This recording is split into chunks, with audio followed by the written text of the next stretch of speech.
صحت یابی کے لیے دعا کی اپیل ہے جناب گلزار حسین صاحب اور زوار شمشاد بیگم صاحب کی صحت کے لیے آپ حضرات اس مبارک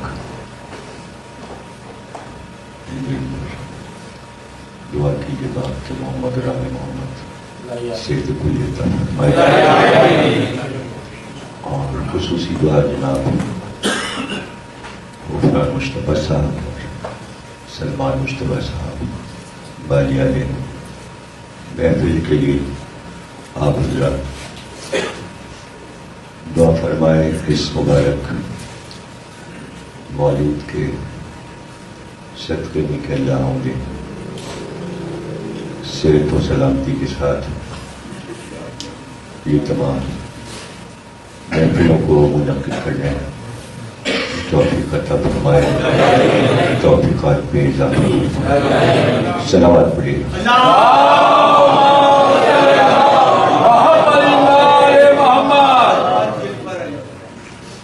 بسم اللہ الرحمن الرحیم تمام تعریفیں اللہ کے لیے درود اور سلام محمد اور آل محمد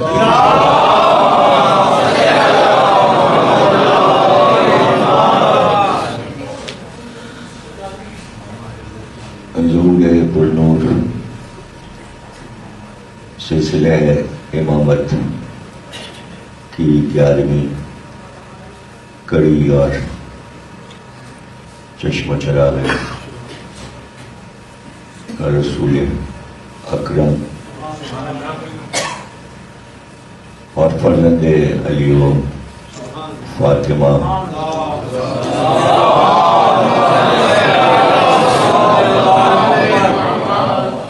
اور موجودہ امام کے پدر گرامی جن کا جشن منعقد ہے اور آپ حضرات محفل میں کلام سماعت فرما چکے اور اختتامی صورت میں کچھ ذکر اس امام کا ہو جائے کہ جو اپنے امامت کے دور میں بہت ہی کم عمر رہے، ایک 9ویں امام اور ایک 11ویں امام۔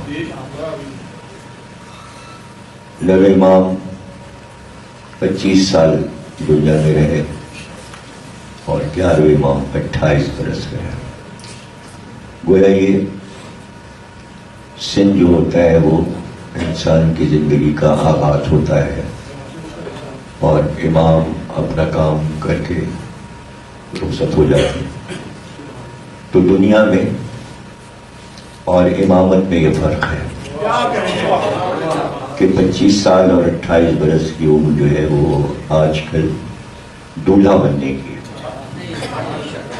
شادیوں کی عمر ہے، اور وہ جب آنکھیں کھلنا ہوتا ہے انسان اپنی جوانی کے ساتھ، تو امام اپنے بزرگوں کے ساتھ دنیا کو چھوڑ کے اپنے رب سے منسلک ہو چکا ہوتا ہے۔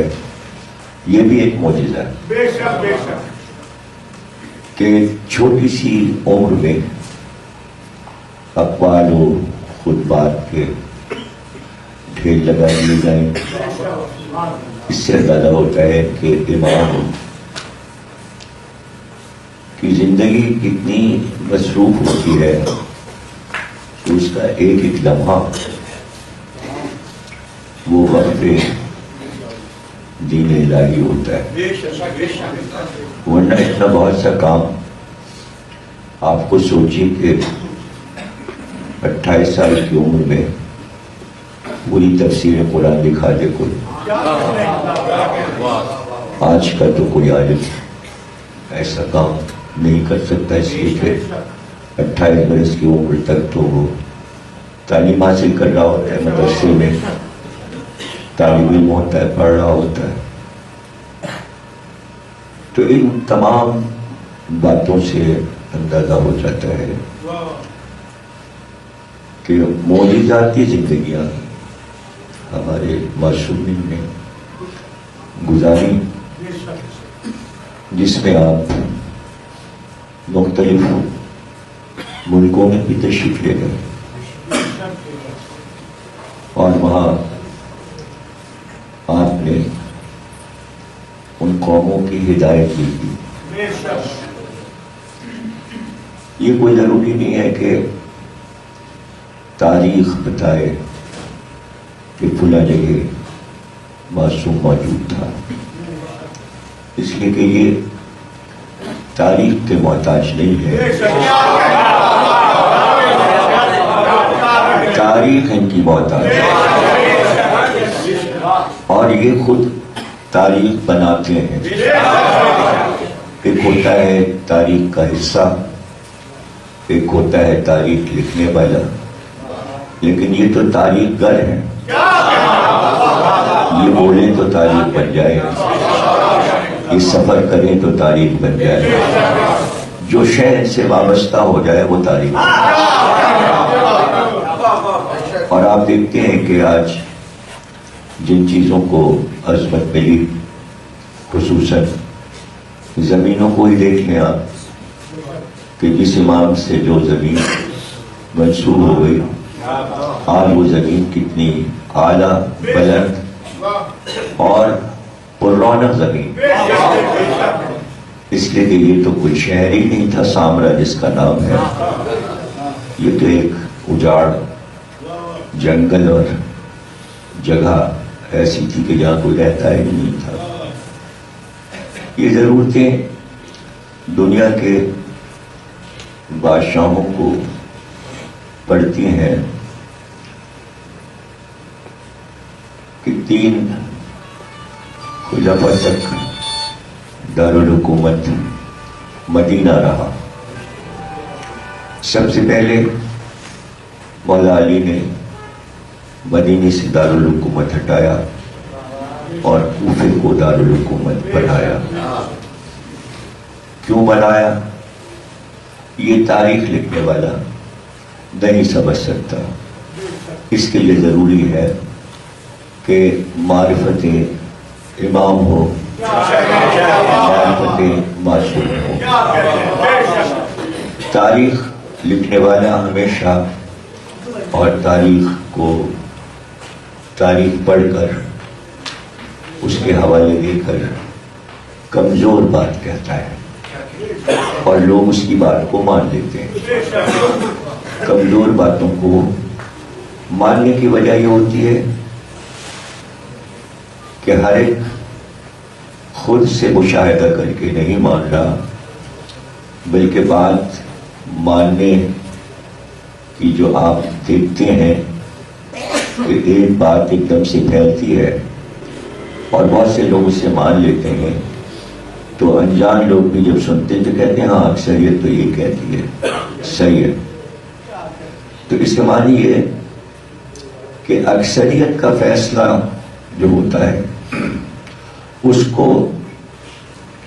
سب لوگ کہتے ہیں نہیں ٹھیک ہے، یہ بات اکثریت کہہ رہی ہے، لیکن قرآن کہتا ہے اکثریت گمراہ ہے، اکثریت جھوٹ بولتی ہے، اکثریت راہ کفر پہ ہوتی ہے، اکثریت کا راستہ صراط مستقیم نہیں ہوتا۔ تو تاریخ نے اتنا جھوٹ بولا ہے کہ اسی جھوٹ کو اب سچ سمجھا جائے، اور جب جھوٹے فیصلے کریں گے تو ظاہر ہے کہ عوام میں پھر باطل ہی باطل پھیلے گا اور باطل کو حق سمجھا جائے گا۔ اس لیے قرآن بھی یہ دعوت دیتا ہے کہ تم خود کیوں نہیں عقل سے کام لیتے، چونکہ وہ عقل استعمال کرنا کثر شان سمجھتا ہے۔ ہم اور عقل استعمال کریں، ہماری شان ہے، ہم کیوں استعمال کریں؟ ہم تو خود مختار ہیں، اب ہم عقل بڑھائیں۔ ایک تو یہ مجبوری آتی ہے، دوسری مجبوری چونکہ فطرتی طور پہ انسان بخیل ہوتا ہے کنجوس ہوتا ہے. تو کنجوس ہر چیز کو کم سے کم استعمال کرنا چاہیے. تو اس میں اس میں عقل بھی ہے کہ چونکہ وہ فطرتی طور پہ کنجوس ہے اس لیے وہ عقل کو استعمال نہیں کرنا چاہتا. اس کو آسانی یہ ہے، آپ نے بتایا ٹھیک کہہ رہے ہیں، آپ صحیح کہہ رہے ہیں، ہم نے آپ کی بات مان لی. ہم کیوں سوچیں، ہم کیوں ذہن پر بوجھ ڈالیں؟ صاحب بس انہوں نے کہہ دیا بات صحیح ہے، انہوں نے لکھ دیا بس صحیح ہے. تو آپ یہ کیوں نہیں سوچتے کہ آپ اپنے آپ کو اثناء شریف بھی کہتے ہیں، 12 اماموں کا ماننے والا کہتے ہیں، 14 کا دم بھرتے ہیں، علی ولی اللہ کی باتیں کرتے ہیں، آپ علی والے بنتے ہیں، لیکن عقل نہیں استعمال. کیوں نہیں کرتے بھائی؟ آپ کو عقل استعمال کرنا چاہیے. یہ ساری باتیں جو میں نے کہیں تو آپ یہ کہہ سکتے ہیں یہ سب آپ کے خیالات ہیں. نہیں، یہ قرآن کے خیال میں نے اردو میں سنا دیے، قرآنی آیتیں. آپ بتائیے، اللہ جو سب کے دلوں کا حال جانتا ہے وہ آیتیں سنا رہا ہے اور پیغمبر کے ذریعے بھیج رہا ہے، اور ہر تیسری چوتھی آیت کے بعد کہتا ہے عقل کیوں نہیں استعمال کرتا؟ ڈانٹ پھٹکار جو ہے تاقلونا تاقلونا تاقلونا تاقلونا، کیا مطلب ہے؟ یعنی اس بات پہ اصرار کیا جاتا ہے جو کام نہ ہو رہا ہو، اور بھائی کر لیجیے نا یہ کام، اور بھائی یار پڑا ہوا یہ کام اٹھا لیجیے نا بھائی، پڑھیے لے جائیے نا بھائی، آپ کب یہ کریں گے کام بھائی، اتنے دن ہو گئے. تو تقاضا یہ بتا رہا ہے کہ وہ کام نہیں ہو رہا تھا، اور وہ قرآن کس سے مخاطب تھا؟ پوری امت سے مخاطب تھا. اور استثناء قرآن میں موجود ہے. اکثریت عقل استعمال نہیں کرتی تھی، نہیں کر رہی اور نہ کرے گی. اس کے ساتھ ہی اس نے کہا کہ عقل والوں کے لیے میری اس بات میں نشانیاں ہیں، یعنی جو عقل والے ہوں گے وہ میری اس بات کو سمجھ گئے. یہ بھی اللہ نے کہا. وہ آیت اور یہ آیت سامنے رکھی ہوئی ہے، تو ان کو اللہ بچاتا ہے جو عقل استعمال کرتے ہیں. اب عقل کوئی نظر آ جانے والی چیز تو نہیں ہے. تو اتنا تو شیعوں کو سوچنا چاہیے اور اکثریت کو سوچنا چاہیے کہ تمام زمانہ ہمارے معصومین کا دشمن تھا، پوری امت دشمن تھی. اور ہمیشہ یاد رکھیے کہ دشمن ختم نہیں ہوئے، دشمنی ختم نہیں ہوئی، بلکہ میں سمجھتا ہوں کہ دشمنی بڑھتی جا رہی ہے اور بہت زیادہ ہے. بس طریقہ کار دشمنی کا بدلتا رہتا ہے. وہ زمانہ اپنی عیاری کے مطابق اپنے پیدلے بدل لیتا ہے، اپنے داؤں بدل لیتا ہے. دشمنی کم نہیں ہوئی. تو دشمنی پہلے بھی تھی. دشمنی ظاہر ہے کہ دشمنی مجبور کرتی ہے کہ جس سے ہم دشمنی کر رہے ہیں اس کے خلاف شدت سے پروپیگنڈا کیا جائے. یہ ایک معاشرے کا بہت پرانا ہتھ کنڈا ہے. یہ ایجاد ہے شیطان کی. دیکھیے اس کی دشمنی اللہ سے ہو گئی تو اس نے اتنا پروپیگنڈا اللہ میاں کے خلاف کیا اور ان کے منہ پر وہیں کھڑے ہو کے کہا کہ تجھ سے غلطی ہوئی ہے، اب تیری یہ غلطی میں مشہور کروں گا. تو جو یار اپنے رب سے زبان لڑا سکتا ہے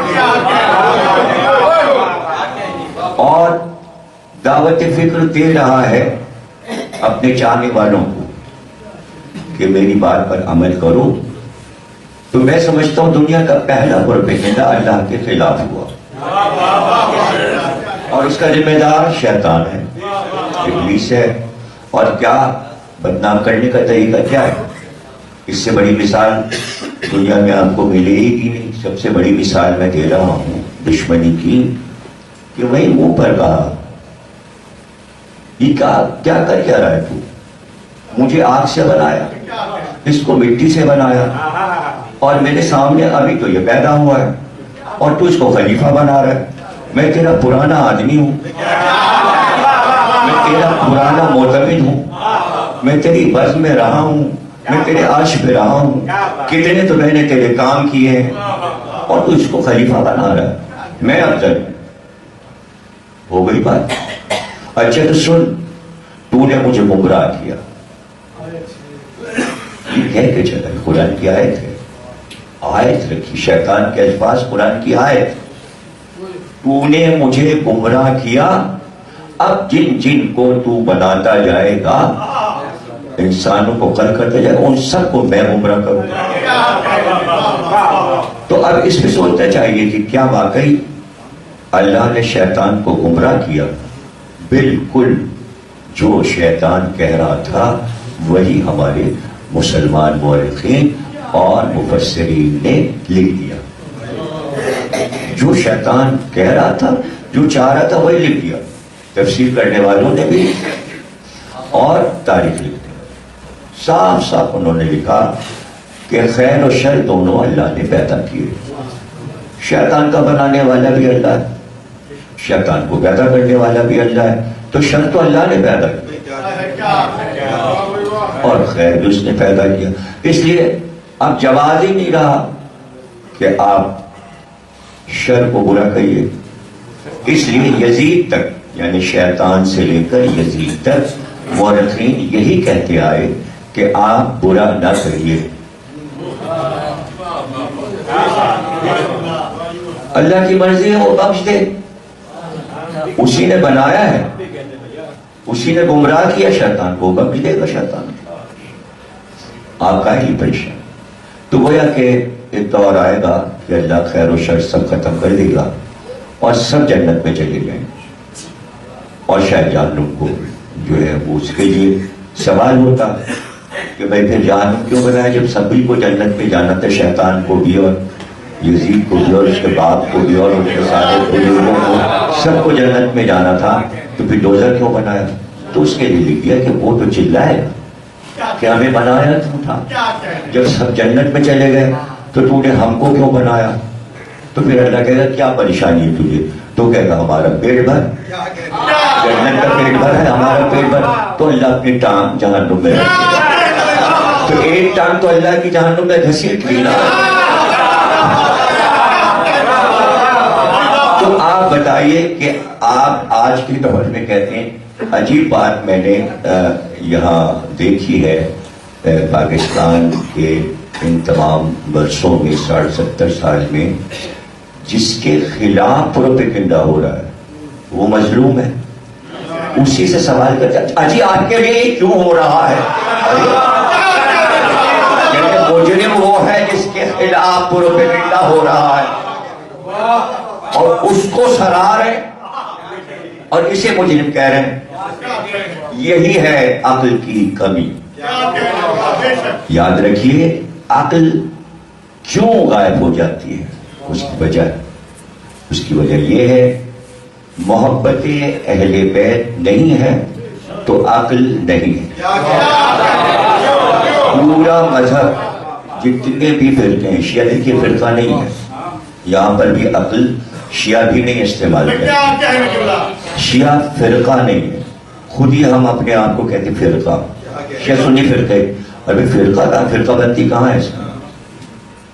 فرقہ کسے کہتے ہیں؟ تفریق کو، تفریق بازی یعنی تخریب کاری۔ فرقے کے معنی ہے جس نے تخریب کیا ہو۔ فریق کون بنتا ہے؟ یعنی ہم ایک بات کہہ رہے ہیں، ہم کہہ رہے ہیں کہ صاحب اس پر اتنے بجے، آپ نے کہا نہیں اتنے بجے، اختلاف آپ نے کیا، نہیں آپ غلط ہو سکتے ہیں، اچھا کچھ بھی ہو سکتے ہیں، اختلاف آپ نے کیا، آپ ہمارے فریق بنے، فرقہ آپ نے بنایا، ہم تو ایک بات کہہ رہے ہیں، رسول ایک بات غدیر میں کہہ رہے تھے، جس نے اختلاف کیا فرقہ اس نے بنایا۔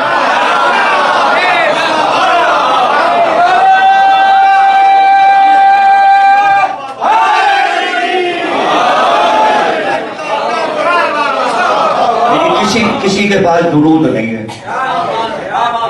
حضرت موسیٰ کو درود نہیں ملا کہ وہ یہودیوں کو دیتے. حضرت عیسیٰ کو درود نہیں ملا کہ وہ عیسائیوں کو دے جاتے. آپ کو درود دیا گیا. تو لوگ سمجھتے ہیں ایسی بس پڑھ رہے. نہیں، یہ ہزاروں بیماریوں کا علاج ہے. اس میں سے ایک ہے عقل کو حاضر رکھنا.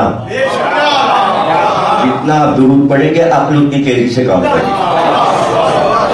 اور عالمہ نے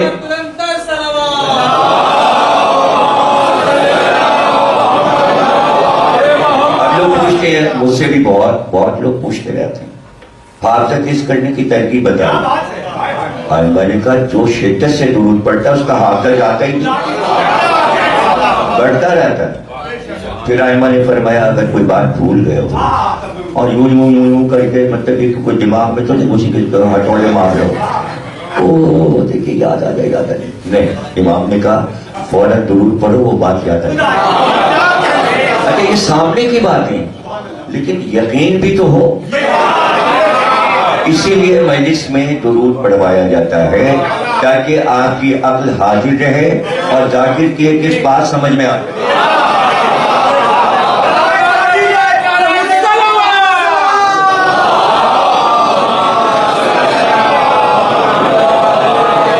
سب سے زیادہ جھوٹ دنیا میں جو بولا گیا وہ اہل بیت کے خلاف بولا گیا اور مسلمانوں کی تاریخ نے اس کو خوش ہو کے لکھا. اب میں چھوٹی چھوٹی باتیں بیان کر دیتا ہوں، وہ تو نہیں اس وقت میں بیان کروں گا، لیکن میں بتا دوں کہ جو جھوٹ بولا گیا. جناب خدیجہ بیوہ تھی. جناب خدیجہ نے 4 شادیاں کی. اب شیعہ کیا سنی کیا لکھے پڑے ہوئے. اتنا جھوٹ بولو کہ سچ لگنے لگے.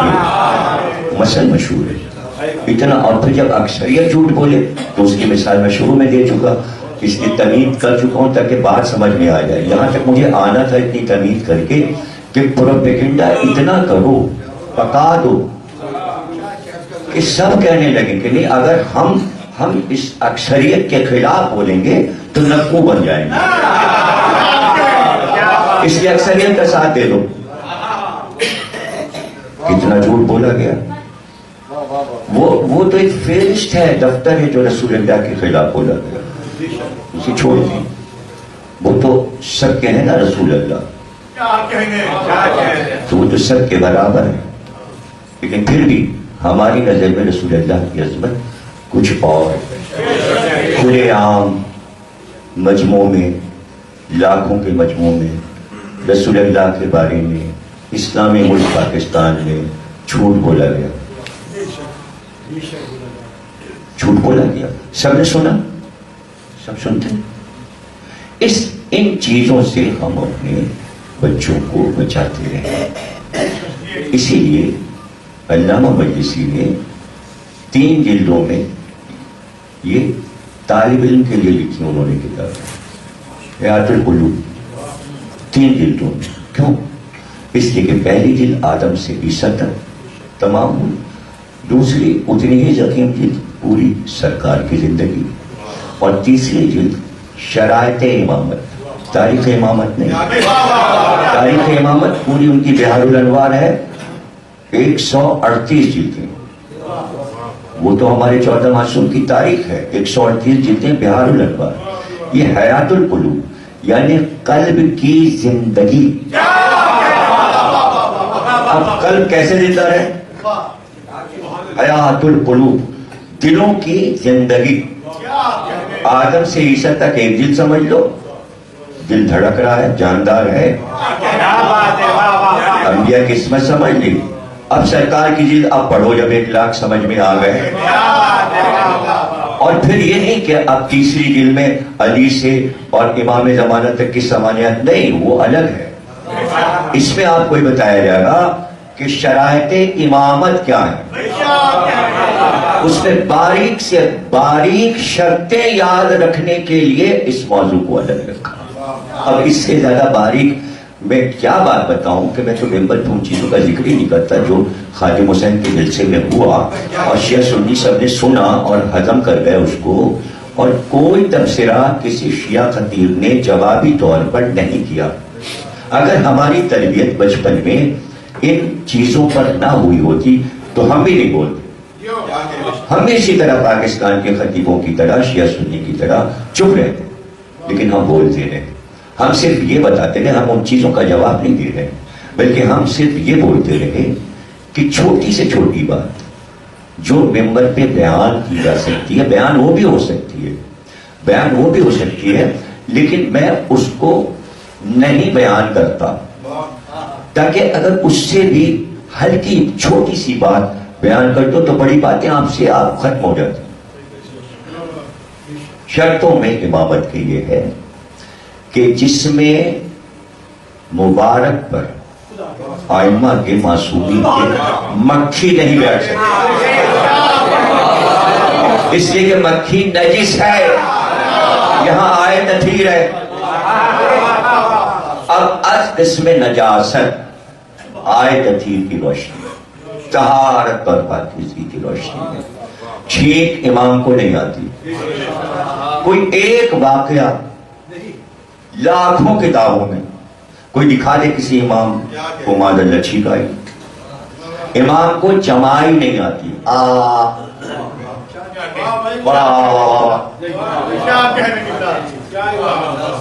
جب چھوٹی سے چھوٹی نجاست جو آپ کے لیے نجاست نہیں ہے،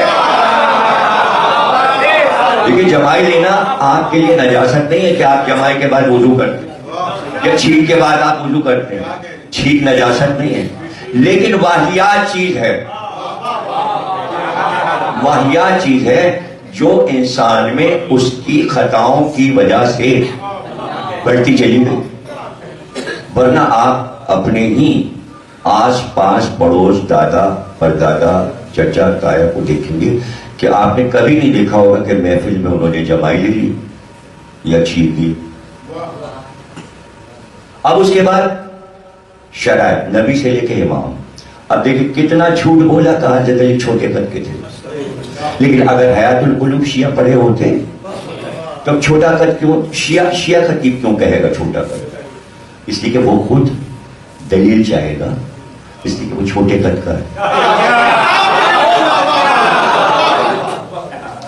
یعنی عام قد سے اگر کسی کا قد کم ہو جائے، متناسب یعنی کہ درمیانی قد ہمارا لوگوں کا جیسے ہے، اور جو ہم سے لمبے ماشاءاللہ ان کا کیا کہنا، وہ شاندار اور وجی کہلاتے ہیں، جو ہم سے کم از کم 5 انچ اوپر ہو تو ان کی وجاہت بیان ہوتی ہے، وجی کہلاتے ہیں۔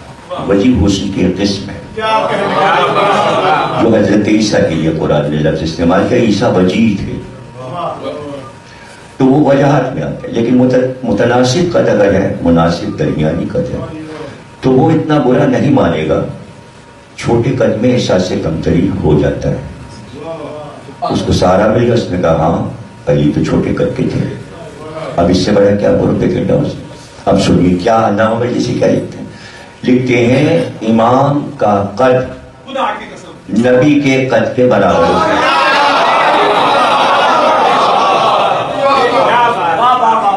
پہلی بات۔ دوسری بات سنیے، جو کہ شرائط عصمت میں تیسری کی حیات القلوب پڑھیں گے، آپ کو سب مل جائے گا، اس میں چھپی ہوئی ملتی لاہور میں مارکیٹ میں موجود ہے کتاب۔ وہ یہ ہے کہ لاکھوں کا مجموعہ، لاکھوں کا مجموعہ، اور بیچ میں امام یا نبی آ جائے، جیسے غدیر میں ہوا، لاکھوں کے مجموعے میں نبی بھی ہے اور امام بھی ہے، تو اس کے لیے انہوں نے کہا کہ معصوم کا ارشاد یہ کہ اس میں 6 فٹ کا بھی ہو سکتا ہے، 6.5 فٹ کا بھی ہو سکتا ہے، لمبے سے لمبا انسان ہو سکتا ہے، لیکن اللہ نے یہ معجزہ رکھا کہ لاکھوں کے مجمع میں نبی اور امام جو ہوگا کتنا ہی قد لمبا ہو کسی کا، اس کے مقابل نبی اور امام ایک بالش اوپر نظر آئے، یعنی عام انسانوں سے اللہ نے نبی اور امام کے قد کو گھٹنے نہیں دیا، اس لیے کہ محاورہ بننے والا کہا رہے یہ چھوٹے قد کے ہیں، ارے یہ کب تک کرتے ہیں، قد گھٹا ہوا ہے، یہ محاورہ ہے ذلیل کرنے کے لیے، ہیں لمبے کم قد کے، اردو محاورہ ہے. اس لیے اللہ صدیوں کو دیکھتا ہے تب اپنے انبیاء اور ائمہ کے لیے فیصلے کرتا ہے. اب یہ دیکھیے کر دیا انہوں نے، پھر اس کے بعد ان کا دارالحکومت علی نے بدل دیا، کوفے لے گئے، اس لیے 3 لڑائیاں لڑنی پڑی اور ناکامیاب ہو پروپیگنڈا. اچھا اب اس سے بڑا دیکھیں، میں کہتا ہوں دنیا میں اس سے بڑا پروپیگنڈا ہی نہیں ہو سکتا. اس سے اندازہ کر لیجیے آپ کہ علی سے بڑا عبادت گزار اپنے معبود کا چاہنے والا گزرے نہیں. اور جب علی کی شہادت کی خبر معاویہ کے دربار میں گئی تو ایک آدمی بیٹھا ہوا تھا، اس نے کہا بھائی کیا ہوا؟ ان کا وہ مسجد میں علی شہید کر دیا. تو اس نے کہا مسجد میں علی سے مسجد کا کیا تعلق؟ اس لیے کہ ہم نے تو سنا ہے کہ علی نمازی میں پڑھتا تھا. آپ دیکھا اس سے بڑا پروپیگنڈا دنیا میں نہیں ہو سکتا. معصومین کی عمروں میں پروپیگنڈا ہوا، ان کی وجاہت میں، ان کے شجوں میں جب بس نہیں چلا تو پھر اولادوں کو کہا ارے وہ فلاں تو فلاں امام کا پوتا ایسا تھا اور سگڑ پوتا ایسا تھا، یہ سب کچھ لکھا. لیکن شرط امامت میں یہ ہے کہ نوح کا بیٹا جو کہ نوح کا بیٹا نہیں ہے، ان کے نطفے سے نہیں تھا بلکہ ان کی بیوی کے پہلے شوہر کا بیٹا تھا. اسی لیے قرآن نے کہا کہ یہ تمہارا اہل نہیں. اہل کہتے ہیں اہل بیت، گھر والے کو. قرآن نے کہا یہ بیٹا جس کو تم بلا رہے ہو سفینے میں یہ تمہارا اہل نہیں. کہتے ہیں نا بھائی اس کام کے اہل نہیں ہے، وہ فلاں صاحب اہلیت ہی نہیں رکھتے. تو وہ اہلیت رکھتا ہی نہیں تھا کہ نبوت کے گھرانے میں اسے جوڑا جائے. سب سے بڑی مثال حضرت علی سے پوچھا کہ بیٹا تھا؟ کہا نہیں.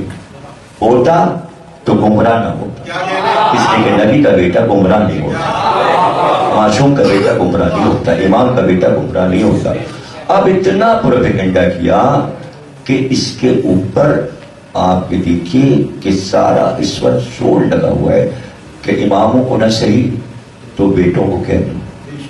تو یہ بھی کہہ دیا کہ امام حسن عسکری کے بھائی جعفر جو تھے معذ اللہ ان کے لیے کہہ دیا بھائی وہ تو لفظ استعمال کیا ان کے، یعنی ان کے نام کا جزو بنا دیا. کذاب شیعہ کتابوں میں شیعہ مورخین کہتے ہیں ممبر پہ. اچھا یہ ساری باتیں ظاہر ہے کہ آپ کو تھوڑی سی تکلیف ہوتی ہوگی اس میں کہ بھائی یہ تو ہمارے اپنے ہی پول کھل رہے ہیں. تو کھلا تو کیا کیا گیا؟ اسے بھی اس لیے کہا جاتا ہے تاکہ تم نہ کہنا یہ سب. امام زمانہ نے خط لکھا اور خط لکھا شیخ مفید کو. خط آیا تو یہ مبارک خبردار تم لوگ میرے چچا کے بارے جعفر کے، میرے چچا ہیں وہ، زبانوں کو لگام دو. وہ متقی پرہیزگار تھے، کوئی دعوی امامت انہوں نے نہیں کیا. یہ ساری باتیں صاف کر کے اب میں امام کی طرف آتا ہوں. تو آپ سوچئے کہ کیا پروپیگنڈا ہو رہا تھا. اب کوفے کے بعد بغداد، بیچ میں شام، دمشق معاویہ کی وجہ سے یہ سب دارالحکومت رہے. اب بن رہا ہے یہ آخری دارالحکومت عرب والوں کا سامرا. کیوں؟ یہ ضرورت کے تحت، اس لیے کہ اب ایران جو ہے وہ حکومت میں شامل ہے. سامرا جو ہے وہ عراق اور ایران کے بارڈر پر ہے. اس کے ایران کو کنٹرول کیا جائے اور ادھر عرب کو اور عراق کو بھی کنٹرول کیا جائے. ایسی جگہ بیٹھو چل کے کہ دونوں طرف مڑ مڑ کے دیکھتے رہو، ہاتھ سے نہ نکل جائے.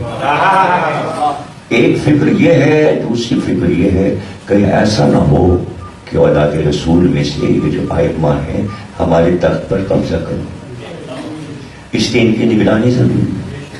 تو یہ نگرانی جو رکھی گئی حکومتوں کی کہ امام پہ نظر رہے ہر وقت. تو پہلے تو یہ تھا کہ بھائی جاسوس چھوڑ دو، وہ دیکھتے رہیں، وہ ہمیں اطلاع دیتے رہیں. وادی کربلا جاسوس مقرر تھے، اطلاع دیتے رہو سید سجاد کیا کر رہے ہیں، محمد باقر کیا کر رہے ہیں، جعفر صادق کیا کر رہے ہیں. اب اطمینان ختم ہوا تو موسیٰ کاظم کو لے گئے، پھر ساری زندگی قید میں رکھا.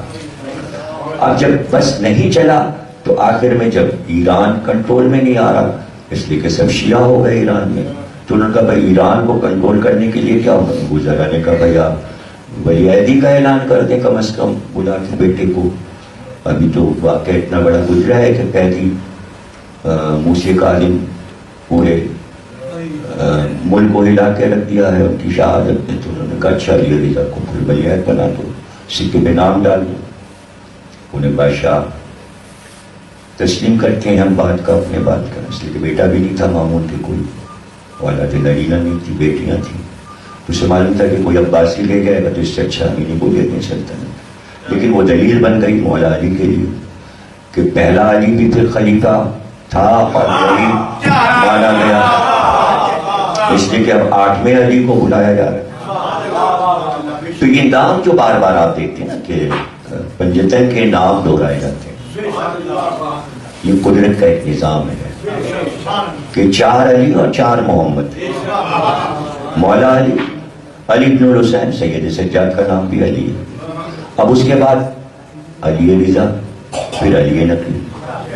تو اس طرح آپ دیکھتے ہیں کہ 4 علی ہو جاتے ہیں اور 4 محمد ہو جاتے ہیں. سرکار دو عالم. اب پھر اس کے بعد جو دوسرا نام امام میں رکھا ہے محمد باقر. پھر اس کے بعد آپ دیکھتے ہیں کہ محمد تقی علیہ السلام، اور پھر اس کے بعد امام زمانہ وہ بھی محمد ہے. تو 4 علی اور 4 محمد پنجتن کے ہی نام دہرائے جا رہے ہیں. اب اس کے بعد امام حسن علیہ السلام. تو 2 حسن ہیں 4 معصومین میں، ایک امام حسن مشتبہ، ایک حسن عسکری. قدرت نے یہ طے کر لیا کہ محمد کا نام دہرائیں گے، علی کا نام دہرائیں گے، حسن کا نام دہرائیں گے، حسین ایک ہے. تاریخ امامت میں حسین دوسرا ہے. تو جب تاریخ امامت میں دوسرا حسین نہیں ہے تو مسلمانوں کی تاریخ میں دوسرا حسین کہاں سے آیا؟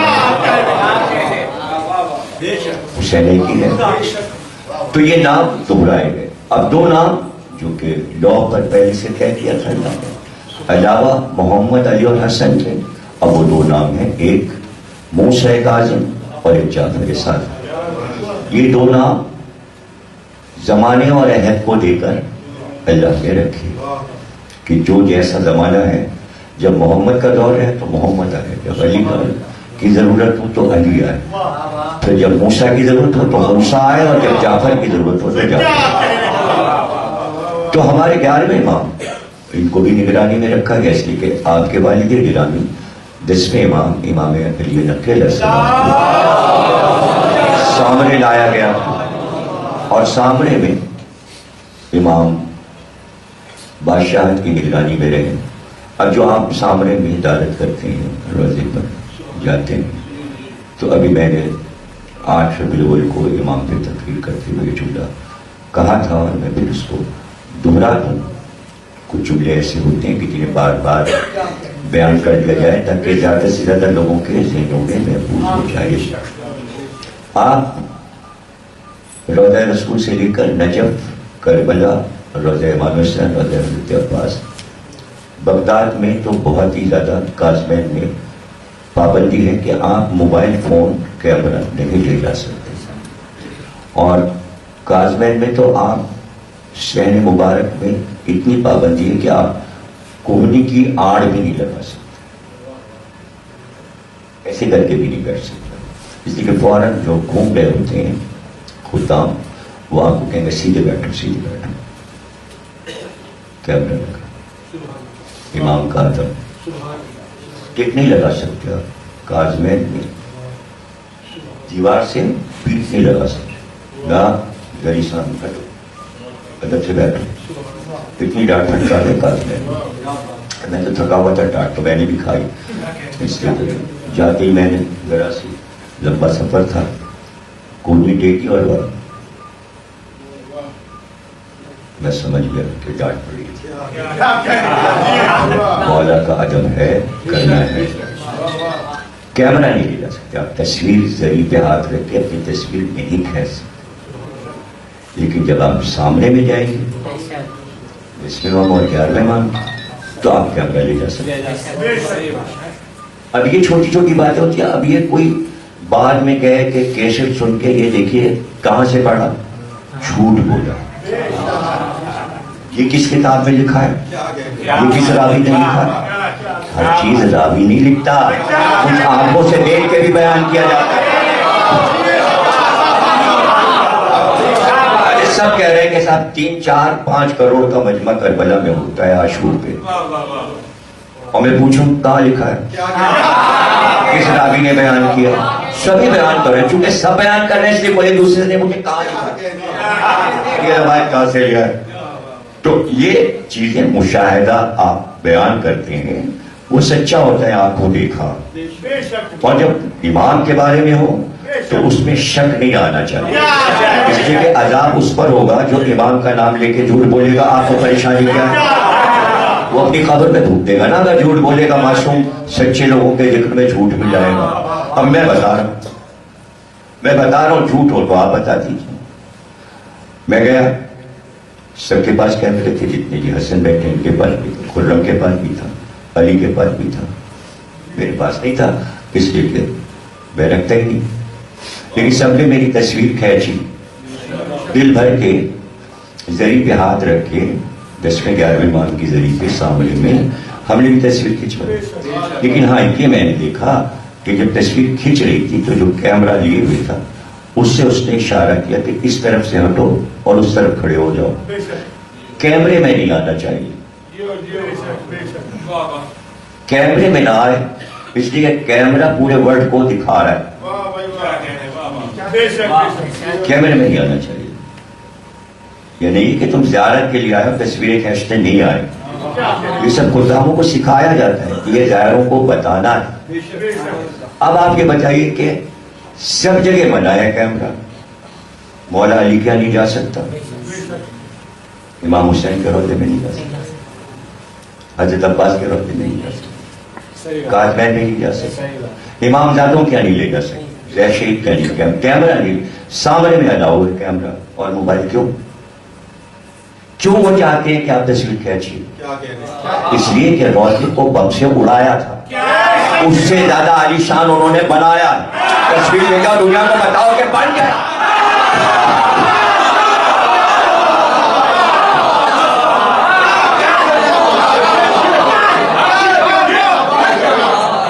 اب اس سے زیادہ سونا لگایا، دروازے نہیں کیا، پہلے سے زیادہ مکمل سونے کی. پھر سرداب پہلے چھوٹا تھا، اب سرداب کو بہت بڑا. پہلے آپ زینے گنتے تو کم تھے، اب اور گہرائی میں سرداب پڑے. پھر پورا اندر حال ہے اور مزید تعمیر ہو رہا ہے، مسجد بھی بن رہی ہے اور مقام امام زمانہ بھی تعمیر ہو رہا ہے. گنبد دو ہیں، ایک امام کا گنبد ہے اور دوسرا امام زمانہ کی سرداب کے اوپر کا گنبد ہے جہاں آپ عبادت کرتے تھے، محراب عبادت. دونوں کا رنگ الگ ہے. تو دنیا کو دکھاؤ، کتنی بار گراؤ گے؟ پھر بنایا. اس لیے کہ ایسے بھی لوگ ہیں جو ظاہر بن کے نہیں آ رہے، تو شاید پرانی تصویریں جنہوں نے دیکھی ہیں گرا ہوا روضہ تو وہ سمجھیں ابھی ایسا ہی ہوگا. اس لیے تشہیر کرو کہ بنا. تو اب جو آپ دیکھتے ہیں اور وہاں آپ جب جائیں گے تو آپ خود محسوس کریں گے. زیارت کے لیے جب جائیں تو وہاں دل لگتا ہے کہ بیٹھیں اور اپنائیت گھر والی محسوس ہوتی. کیوں؟ اس لیے کہ وہی 11ویں امام کا گھر ہے، امام حسن عسکری علیہ السلام کا گھر ہے. جہاں روضہ ہے وہی گھر ہے. اب وہ ایریا اس کا نہیں، یہ پورا گھر تھا امام کا، اور اسی میں قیام 10ویں امام کا، اسی میں 11ویں امام کا. اور یہی جناب حکیمہ خاتون امام کی پھوپھی، جناب امام حسن عسکری علیہ السلام کی زوجہ وہ نرجس خاتون، امام نقی علیہ السلام کی زوجہ جناب سلیل خاتون، ان سب کی قبریں امام کے زری کے اندر، اور یہی خواتین گھر میں تھیں بس، اور یہی سرپرستی امام زمانہ جو آخر وقت تک اس گھر میں رہی. یہی اس مسئلہ ہے.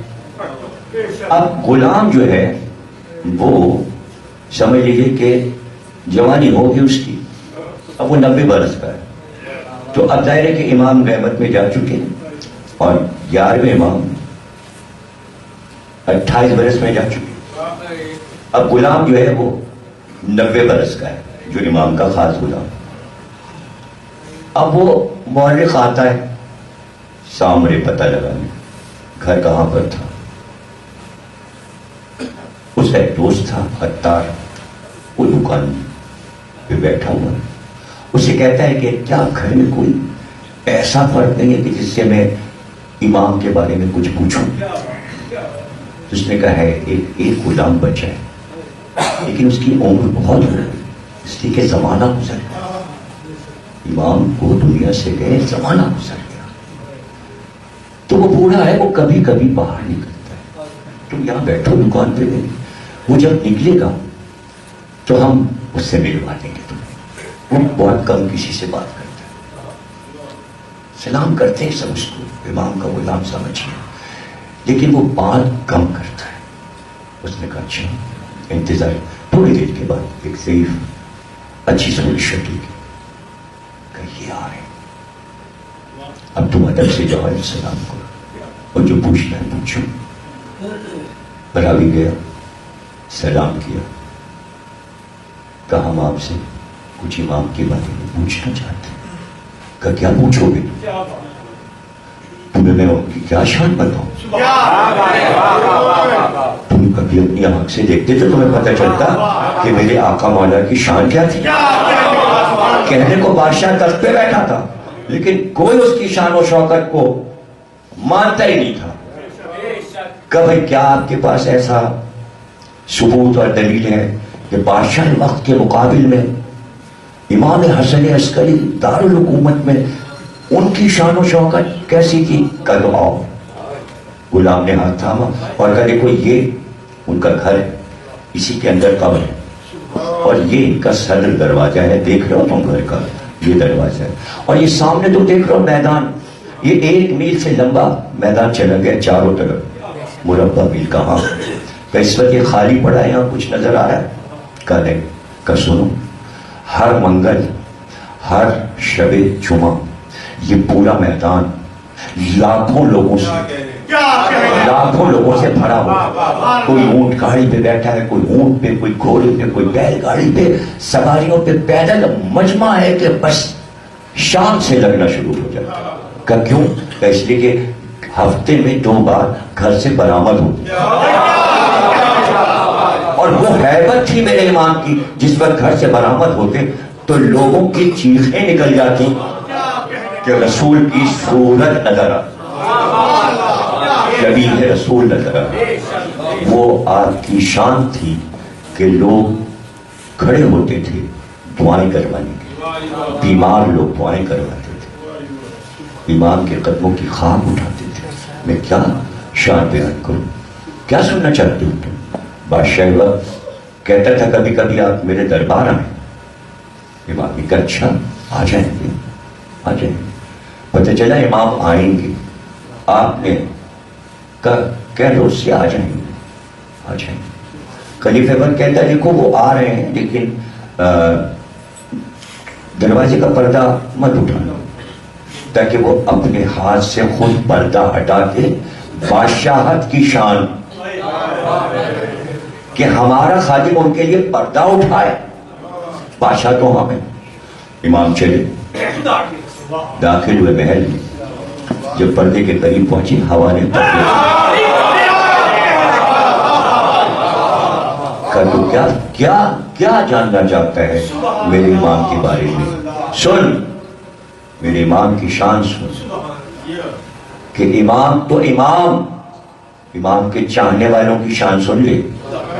راوی ہے ابن عیاش اور وہ امام کا صحابی ہے. بہت چاہتا تھا امام, مر گیا, غلام کہہ وہ مر گیا, اس کا انتقال ہو گیا, لیکن وہ بہت محبت کرتا تھا میرے آقا مولا سے اور اس کو بڑا یقین تھا. لیکن وہ تھا نگینہ تراش, وہ نگینے تراشتا تھا, فیروزہ, زمرد, یاقوت. تو اتنا مشہور تھا اور اتنا اپنے فن میں کامل تھا کہ بادشاہ وقت نے اس کو بلایا خلیفہ عباسی نے اور کہا یہ ایک قیمتی یاقوت میرے پاس آیا ہے اور یہ بہت قیمتی ہے, یہ بڑے بڑے بادشاہوں کے پاس ہوتا ہے, میری بیوی کے لیے اس کی سونے کی انگوٹھی بنا دے. پہلے تراشنا ایسا کہ اس میں چمک پیدا ہو, آب آ جائے, اور پھر انگوٹھی بنا کے لیا. وہ لے آئے, لیکن تراش میں ہی بیچ سے ٹوٹ گیا اور وہ ٹکڑے ہو گئے. بادشاہ وقت کے سپاہی آئے, کہا بھائی چلو بلائے. تو وہ رونے لگا کہ اب کیا کرے, تو بتانا پڑے گا کہ نگینہ تیرا ٹوٹ گیا, تو سزا دے گا, پھانسی پہ چڑھا دے گا, قتل کر دے گا, قید میں ڈالے گا. اچھا اتنی مہلت تو میں اپنے امام کو آخری سلام کر دوں, میں تو دربار سے واپس آؤں گا, وہاں جا کے بتانا پڑے گا کہ نگینہ ٹوٹ گیا اور وہ سزا دے گا. سپاہیوں کے ساتھ کہا چلو ذرا میں اپنے امام کو سلام کروں. آیا امام کی خدمت میں, امام حسن عسکری علیہ السلام, سلام کیا اور رونے لگا. گھر بار بال بچے سب آپ کے حوالے, اب میں تو واپس آؤں گا. امام مسکرائے, کا کوئی پریشانی تو چلا جا. کہ آپ مسکراتے ہیں اور مجھ پہ بلا آنے والی ہے, کہ اسی لیے تو مسکرا رہے ہیں کہ بلائیں نہیں آئیں. چلا جا بے دھڑک, کوئی پریشانی کی بات, میرا چاہنے والا ہے, میں تیرا ضامن ہوں, میں تیرا امام. چلا گیا, آ گیا, بس دربار میں داخل ہوا تھا, کہا ابن عیاش اچھا ہوا آ گئے, میں نے تو اس لیے بلوایا کہ جب تم نگینہ لے کے چلے گئے تو میری دونوں بیویوں میں جھگڑا ہو گیا. ایک کہتی تھی میں انگوٹھی لوں گی, دوسری کہتی تھی میں نے فیصلہ کیا ہے اس کو کاٹ کے 2 ٹکڑے کر دو اور 2 انگوٹھیاں بنا کے لے آؤ.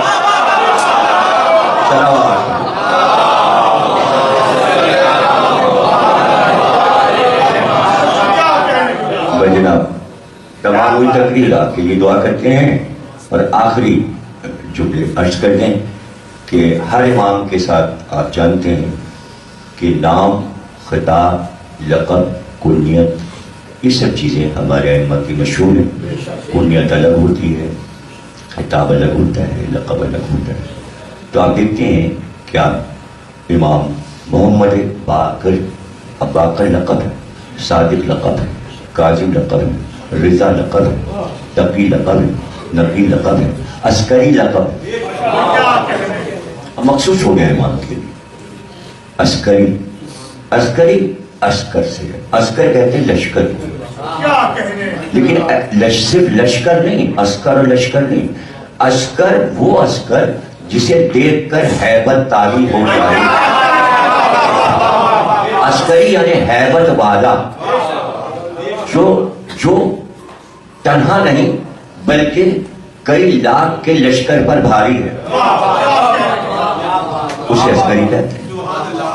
اب دیکھیے نگرانی میں رکھا ہے, فوجیں گھر کے چاروں طرف رہتی ہیں, جاسوس رہتے ہیں, اس کے باوجود اطمینان کی نیندیں خلفاء کی اڑی ہوئی ہیں. وہاں ہوں گے, جانے کیا کر رہے ہوں گے, تو چاہتا تھا روب میں لے. اچھا کس نے نہیں چاہ کے اپنے اپنے دور کے ائمہ کو بادشاہوں نے روب میں لینے کی کوشش کی, شوکتے بازیاں دکھا کے, چاہے وہ امام حسن علیہ السلام ہو یا امام حسین علیہ السلام ہو یا سید سجاد. تو اب یہ تو ظاہر ہے کہ قدرت کا نظام تھا کہ بار بار ان کی ہیبتیں اور ان کی شان و شوکت دیکھنے کے لیے ان کے سامنے ہی نہیں ہے, نظروں سے پوشیدہ ہے. تو 11 تک تو انہوں نے ظاہر ہے کہ دہشت گردی پھیلائی, 12ویں تک تو دہشت گردی جاتی. تو ایک مینار تعمیر کرا اس نے, وہ ہے وہاں موجود ہے, لوگ جاتے ہیں دیکھنے کے لیے. اس مینار پر کھڑے ہو کے اپنا لشکر دیکھا کرتا تھا. سامنے میں لاکھوں کے لشکر کو دیکھتا تھا اور خوش ہوتا تھا کتنا بڑا لشکر میرے پاس. ایک بار کا اس مینار پہ لے آؤ حسن عسکری کو لے آؤ. اب عسکری لقب اب ہوگا, امام کا عسکری لقب اب ہوگا, اس کے بعد پکارا جائے گا عسکری. حسن کا دیکھا آپ نے میرا لشکر, تاکہ امام پہ ہیبت تاری تھی, خوف زدہ ہو جائے. عباسی خلیفہ کا لشکر کہاں دیکھا, اس سے بڑا لشکر دنیا میں کسی کا نہیں. کا دکھا چکا اپنا لشکر, اب میرا لشکر دیکھ وہ آ رہا ہے. اب جو اس نے نگاہ اٹھائی تو آسمان کے چاروں طرف لگتا تھا دروازے کھلے ہوئے ہیں اور سپاہی فرشتوں کی شکل میں نور کے حربے چمکتے ہوئے نیزے اور تلواریں لیے ہوئے اتر رہے ہیں. دیکھا, گرا, بے ہوش ہوا, پڑ گیا. جب ہوش میں آیا کہا ان کے پاس ایسا لشکر ہے. کہا ہمارا لشکر خدا کا لشکر ہے, خدا کا لشکر ہمارا ہے.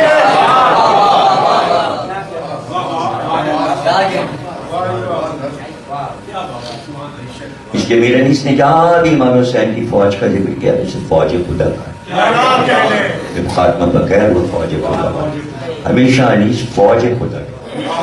امام کی فوج خدا کی فوج, اور خدا کی فوج. اس دن سے لوگ کہنے لگے عسکری یعنی سب پہ ہیبت تاری ہو. تو صرف خلیفہ نے پورا لشکر نہیں دیکھا, پورے لشکر نے پورا لشکر دیکھا. اب اس سے اندازہ لگا لیجیے کہ امام مہدی کا لشکر کیا اور کیا ہیبت ہو. ہم دعا کرتے ہیں کہ ہم سب اور ہمارے بچے اور ہماری نسلیں امام مہدی کے لشکر میں شامل ہوں. فرشتے ان کے لشکروں میں ہوں گے اور ان کے متقین ہوں گے. ہم لوگوں کو تو کوئی بھی کسی کی رکاب ہی پکڑنے کا موقع نہیں. اور عشورہ تو اپنا کہہ لیتے تھے آرام سے کہ بھئی لشکر امام مہدی میں ظاہر ہے کہ انیس و دبیر آئیں گے قصیدے پڑھنے کے لیے. تو شعراء بعد کے شعراء کہتے تھے کہ اپنا کیا جبریل فرشتوں کا دستہ لیے ہوئے اور میں بزرگوں کا بستہ لیے ہوئے. تو اتنی ڈیوٹی مل جائے کہ مطلب امام کے خیمے لنگر انداز ہونے تو رسی باندھنے کا. تو اگر اتنی بھی ڈیوٹی مل گئی تو بھائی بہت ہے. اس لیے کہ قمبر کے برابر تو کوئی غلام نہیں ہوتا. تو امام علی نقی علیہ السلام کے غلام کا بھی ایک کا نام قمبر تھا. قبر کی زیارت میں نے یہاں بغداد میں کی ہے, تو وہ 11ویں امام کا بھی غلام تھا. تو پہلے کا بھی غلام قمبر ہے. تو اب آپ یہ دعا کیجئے کہ ہم سب 12ویں کے قمبر.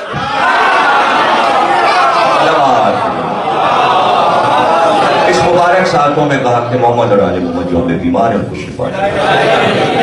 جشن کے موقع پر, خوشی کے موقع پر خصوصی دعا جناب غفران مشتبہ صاحب, سلمان مشتبہ صاحب اور ان کے تمام برادران کے لیے, پورے گھر کے لیے, بچوں کے لیے, سب کے لیے دعا کرتے ہیں کہ اللہ سب کو بلاؤں اور مصیبتوں سے دور رکھے. آپ کے گھروں سے بلائیں مصیبتیں دور رہیں.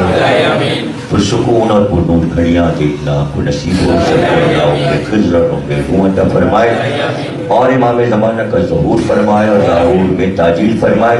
اور محفل ختم ہونے کا جو کہ ہم نے ایک انداز رکھا ہوا ہے پرانے زمانے کا, وہ یہ کہ جب آپ کھڑے ہوں تو زور زور سے آپ لوگ 3 بار بلند آواز سے درود پڑھتے ہوئے ایک دوسرے کو مبارکبادیں, ایک دوسرے کو گلے لگے, ایک دوسرے کے محبتیں بڑھیں گی, ایک دوسرے کو ہاتھ ملا کے امام کی دنیا میں آمد کی مبارکباد.